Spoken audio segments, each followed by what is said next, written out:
What's going on, everybody? Thank you for tuning into another edition of On the Road to Victory. I, of course, am your host, Jimmy Smith, and a little bit of a late one tonight. Just got to guest on a show tonight with my buddy over at JC Eagles Talk. Check him out on YouTube. Had a good time talking for almost 2 hours. Giving him my thoughts just on this whole offseason, everything going on, all the rumors happening right now. So definitely go check that out. But yeah, finally strapped in. Got to together a couple graphics here so we could finish up this NFC East positional outlook. We're going with the safeties, last but not least. And yeah, this is a some intriguing conversation we've got here. So let me know in the comments who you guys like. Who do you have at the top? Who do you think has the best safeties in the NFC East? Who do you got at the bottom? Let me know how you have them ranked. I appreciate you guys subscribing to the YouTube channel, for hitting that like button if you're watching on Twitter, wherever you're watching. I truly appreciate the support. Hopefully you guys all had a great day. What is going on? We got short as what's going on, my man? Look, I'll be real with you. I'm pumped up still. I was talking about the Eagles, and dude, the Eagles got me excited because we're less than a week away from training camp. And I think my optimism, some people get misconstrued because, look, I'm not expecting Eagles to be Super Bowl bound here. I'm excited for the new coaching staff, the new quarterback, all these new things. So I've just been pumped up to talk about this. So we're almost there, dude. So we've been getting through the offseason every day, having videos going through this positional outlook. So we're gonna finish this off here with the safeties of the NFC East. Look, I'm excited. I know that we have some injuries here, so we're gonna get into that talk about what I expect if Rodney McLeod isn't ready. And yeah, some of these other teams, what they've got going on. So let me know your thoughts if you're still here. Corbin, what's going on, my man? Changing the name up. That's what's up. But look, tonight we're talking about safeties. I hope you're having a good night, Corbin. Hope everybody that's tuning in is having a good night. Feel free to let me know. And if you have any questions or comments, you want to talk about something else, you have any kind of question about the Eagles, let me know, man. But to start it off, I have the Dallas Cowboys at the bottom. We're starting from the bottom here. When it comes to the bottom, it wasn't too hard for me. It gets a little more complicated as we move on here. But the Cowboys added DeMonte Kazee in free agency. And I believe, they hope that he will be their free safety. They're also talking about moving Reggie Robinson III to free safety as well. So he's going to compete, as well as Darian Thompson there. Javon Curse they brought in, who last played for Detroit.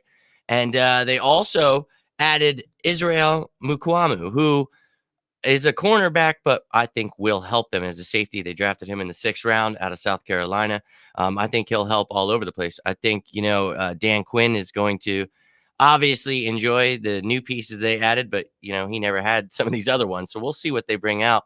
But Keanu Neal, that's someone who can help at strong safety and also as a weak sized linebacker. We talked about when they added him, that's probably the move they're going with, and that's been talked about a lot. So I believe that's the case. I just have Donovan Wilson as their strong safety. I believe they hope he can continue being their safety, but not exactly a room that's jumping off the charts there. But I think Dan Quinn enjoys having Keanu Neal and DeMonte Kazee join him there in Dallas. So we'll see what becomes of that. But a lot of moving pieces for them, and you'll see that a lot. I mean, with any team. But we're going to see, what the Dallas Cowboys bring out, but that most likely is their free safety and strong safety. Just went with that combination left to right. Left is free safety, on the right got strong safety. Now the Cowboys, they're very lacking in defense, so they needed to add to that, and they added a guy that was a corner that can help at safety. So we'll see there. Going to a 49ers preseason game first. That's cool, man. Hope you enjoy that. I'll be going to the first home game against the 49ers this year. Can't wait for that. I think the Eagles record. Someone asked me that earlier. I don't really like to give records too much, but yeah, if I had to, I don't really know. I'd like to see if we add a corner, and I want to see training camp and stuff like that. So I don't really like to give those answers too much because it's hard to gauge that. I mean, it's really, you don't even know what the team looks like. We're at 90 guys. We'll see what the 53 man is, but we need to add an outside corner because that would add a couple wins if we add it outside corner. So we'll see. But up next, see what you did to me? Almost had me messing up. But up next is not that team. I have the Philadelphia Eagles actually second to last. This is a good squad, I think. Rodney McLeod, I really think he is somebody that, stepped it up, and a lot of people have underrated, but he's dealing with an ACL injury. So he needs to come back from that. And he says he'll be ready from week 1, but we have no idea. If he is ready, then he is the starting free safety. And then you have Anthony Harris, which was a great addition. You have him at strong safety. I'm very comfortable with that. But you talk about McLeod. Is he going to stay healthy? So if he isn't ready, let's say that, then you would have either Marcus Epps sliding into the free safety. And, not exactly the most athletic guy, but really high IQ guy and did pretty well thrown into the fire last year. But then you have Kayvon Wallace also. So Anthony Harris, the great thing about him is you can play him at free safety or strong safety. So I think moving Anthony Harris over to free safety is definitely a possibility if McLeod's not ready. And then Kayvon Wallace as your starter at strong safety. And then you've got Andrew Adams, who, you lost Rudy Ford as your special teams guy who had to play some defense, but you add Andrew Adams, that's an upgrade. And then Anthony Harris, uh, as much a big upgrade over Jalen Mills, who you lost to New England, who helped you at, safety and corner. But I really like Anthony Harris. I thought that was a great pickup by the Eagles, but a lot is going to depend on Rodney McLeod being healthy. But Braylon Arnold, one of those guys that can help a free safety, can help you at nickelback. I don't even like saying that. Nickel cornerback. And then Elijah Riley. That's one of those guys that he can help you out.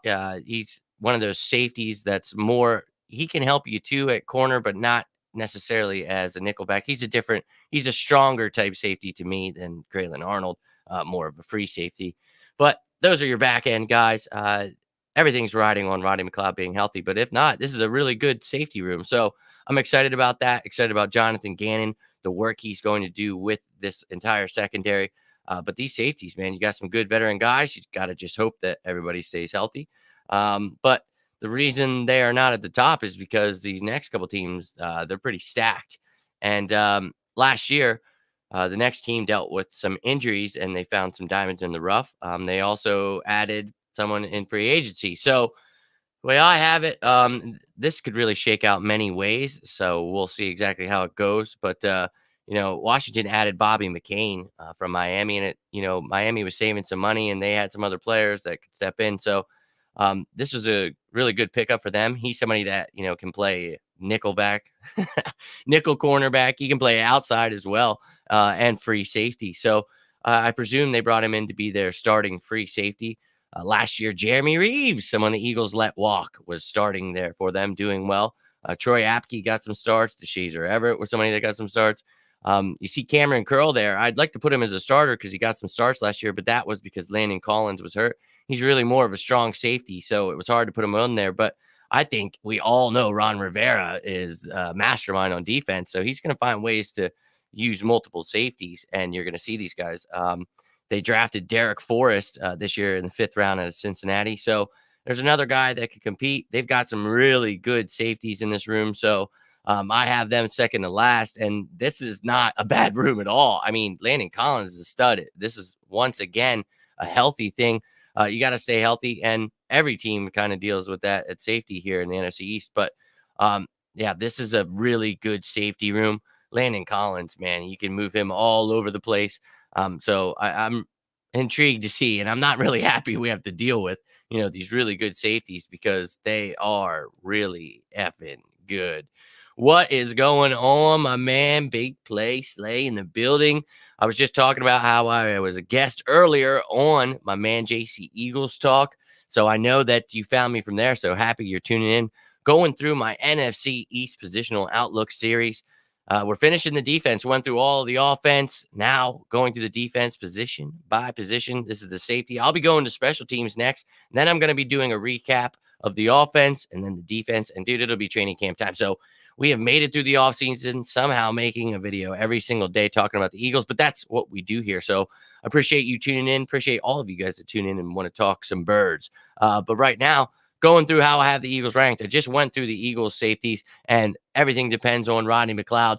But I love the fact that Anthony Harris can play free safety or strong safety. You can put Epps at free safety or Kayvon Wallace at strong safety. So a lot of interchangeable things there. Then just went through Washington, as I was looking at here, you have, Bobby McCain as a really good pickup at free safety. And, the guys that you can move him, as I said, to nickel cornerback, you can move him outside corner.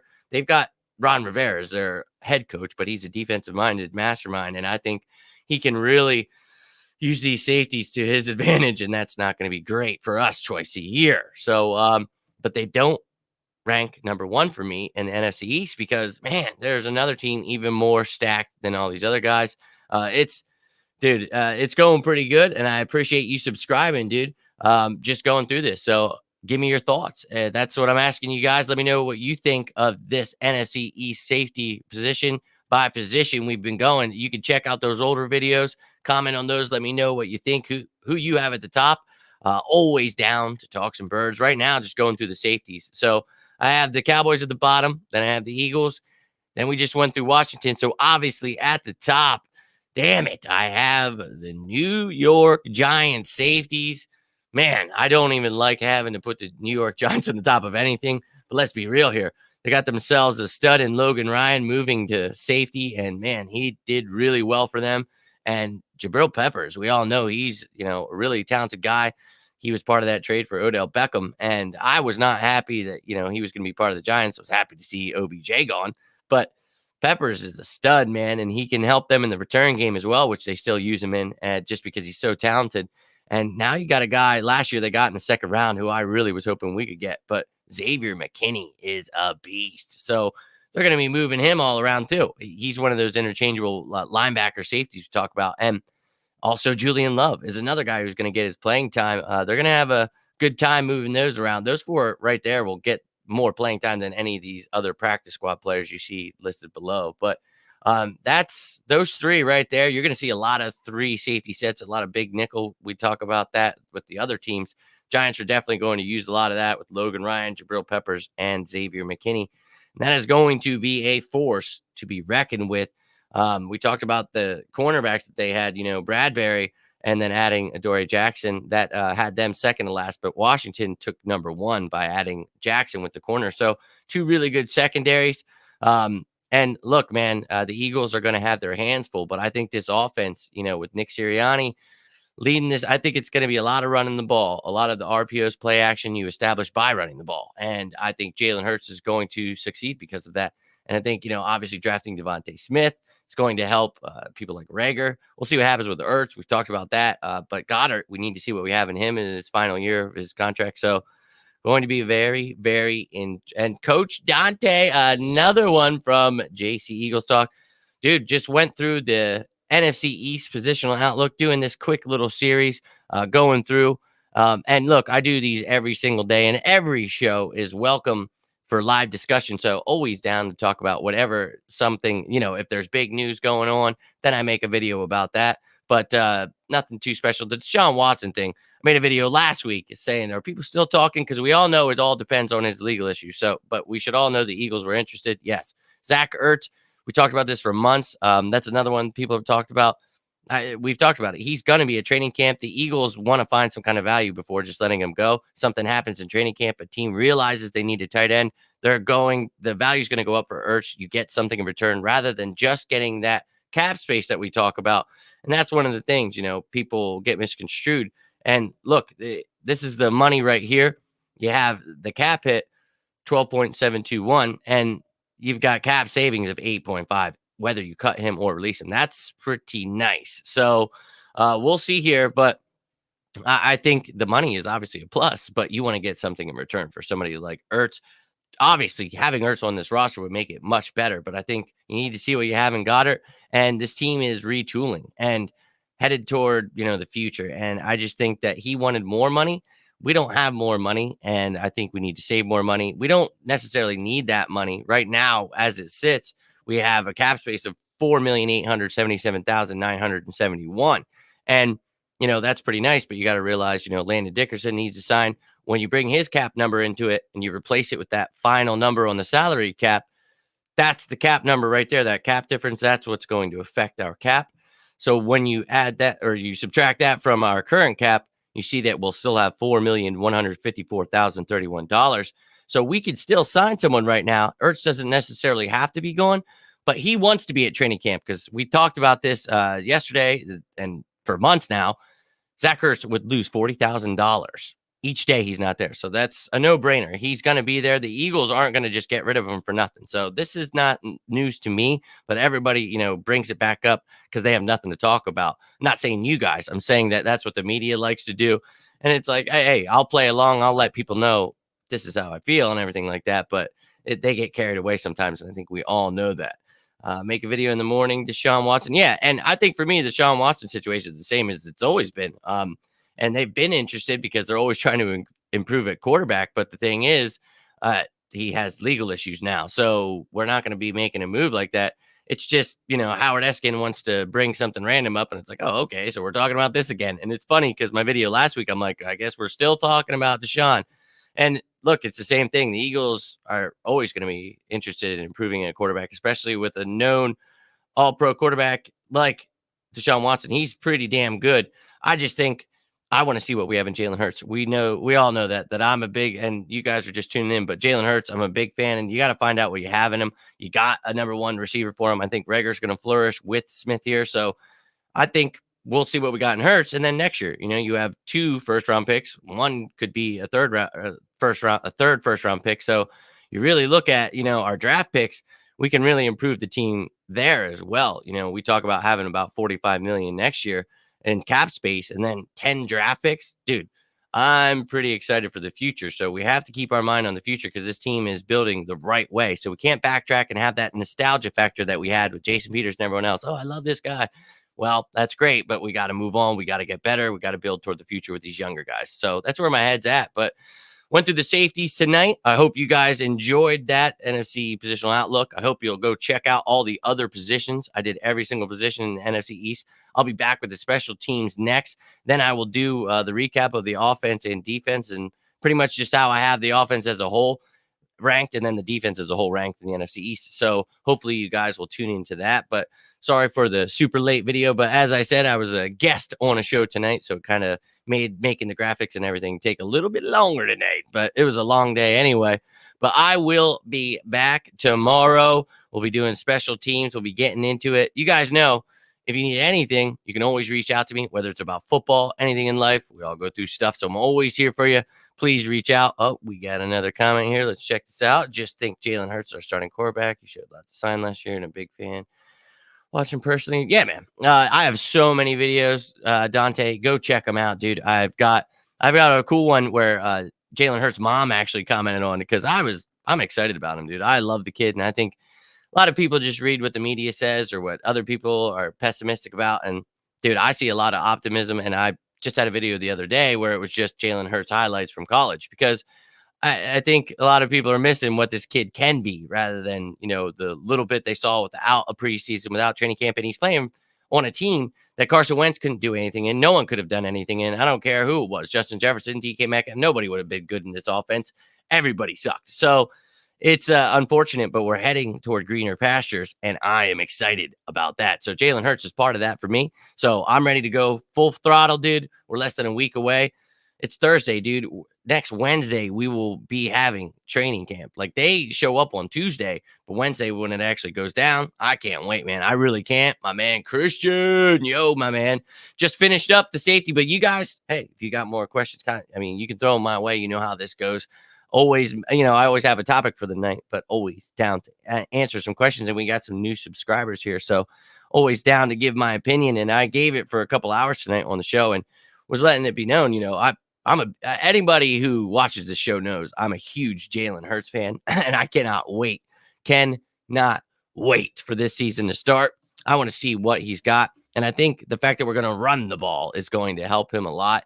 I mentioned that, Miles Sanders, Kerryon Johnson, Kenny Gainwell. I'm very excited about them. And then the receivers we have. I think Jalen Reagor is going to really surprise people this year. Very excited about Devontae Smith, and we'll see what happens after that.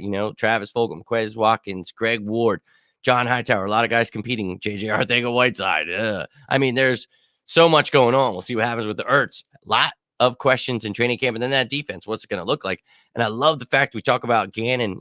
He's going to have defensive sets that are different each week, depending on matchups. And that's how it should be, man. Multiple fronts, different sets. It doesn't matter what you want to call people. People are going to be moving all over the place. I Love it. My thoughts on Kayvon and Jacoby. Well, I gave my thoughts on Davian Taylor and Jacoby Stevens and the linebacker positional breakdown. I'm very excited. I hope that they can turn out to be the nickel linebackers of the future. Kayvon Wallace, somebody I think that can help you, as your strong safety, but he can move into a certain role. You want to call a spur player that can help as a safety linebacker type of role. But Kayvon Wallace, we've talked about, he can line up as your big nickel, a stronger nickel corner. He can play a linebacker at times, but it's certain matchups. You know what I mean? So I think Kayvon Wallace, I'm excited for him. And last year, man, it was just a really weird year. I'm going to be real with you. And I just want to see this year what everybody's got. I'm trying to just brush it all to the side, see what we can do moving forward. So I think that obviously new coaching staff means all different types of things. So we'll see who stands out in training camp and then preseason, and we'll go from there. I agree with you. Watch Jalen Hurts play. No, from Houston. Yeah, man. He's definitely QB1 for me, man. Definitely. First start in the league. And that's something I brought up and I always bring up. And I brought it up before that game. I said, I think he could beat this Saints team. And he went out and he beat that Saints team. And that for me, that gave me a glimmer of hope from a kid that didn't have a preseason with the offseason that he did have for the team that he was playing for, that Carson Wentz couldn't do anything for. No one could. The team sucked and he beat them. And you grow, you take from that. And sure, he had mistakes, but good. I'm glad he had it in a season that was pointless and sucked. Got us a good pick. We got Devontae Smith and added a first rounder next year somehow. So I'm pretty excited for the direction we're heading in, how we did good with, the whole offseason. So I'm very pumped about this. And to even doing this positional outlook breakdown of every position, Eagles were not at the top many times. We've got a lot of question marks, a lot of young guys, but there's a lot of excitement for me, a lot of promise. But it's going to be tough to win the NFC East, but I think we can definitely compete. I don't think we're just going to be bottom dwellers like a lot of the media is saying. I love being the underdog. What a perfect shirt to be wearing today. But the underdog, baby, bring it on. Can't wait. But ladies and gentlemen, I do have to get rolling. It's been a late night, but I'll be back tomorrow. Every day, always here. So if you enjoy talking Eagles, well, we'll get along just then. And look, if you ever have questions, you want to reach out while I'm not live, always feel free. You can find me on all the platforms. I actually got a little graphic here we can pop up. That way, if you're interested in following me on any of these platforms, which I do greatly appreciate, you can find me. Oh, really? You want to get slick, do you? It just wants to pop off there. But you can find me here at all these places. Appreciate you guys hitting that like button, retweeting it, subscribing to the channel. Truly do appreciate it. Now that we started using this, YouTube's really starting to pick up, getting some subscribers. Love it. And anybody who's passionate about the birds, you're going to have a great time here. So honestly, man, I'm excited as well. And why I'm really excited is because Jonathan Gannon, and that D line, that's where it begins. We talk about the trenches, and we got someone like Ryan Kerrigan. You got Milton Williams, Teron Jackson, Marlon Tuipulotu, Patrick Johnson, guys that are going to help out on the rush. It did all kinds of stuff. I'm very excited about this defense. Jonathan Gannon being here is going to help that secondary. So I'm really excited to see him attack. I want more attacking defense. I want to see some turnovers, something we've been lacking. So the offense is going to put up some points. The defense is going to get some turnovers, something we haven't seen. That's where my excitement, my optimism comes from. I'm not saying we're Super Bowl bound this year, but I think we're going to compete and we're really going to surprise a lot of people. So let's keep that excitement. Training camp is less than a week away, so I can't wait. I truly can't. But as I said, seriously, if you guys need me, reach out. Always down to talk after hours. And, if you want to comment on any of the older videos, I love talking about any position. Always intrigued to hear your thoughts on how you think things are going to go. But excited because training camp, we're finally going to get some answers here. So hope you guys all have a great end to your night. I will be back tomorrow. It's Friday. Can't wait. Hope you guys have a good one. Love you all. And as always, go birds!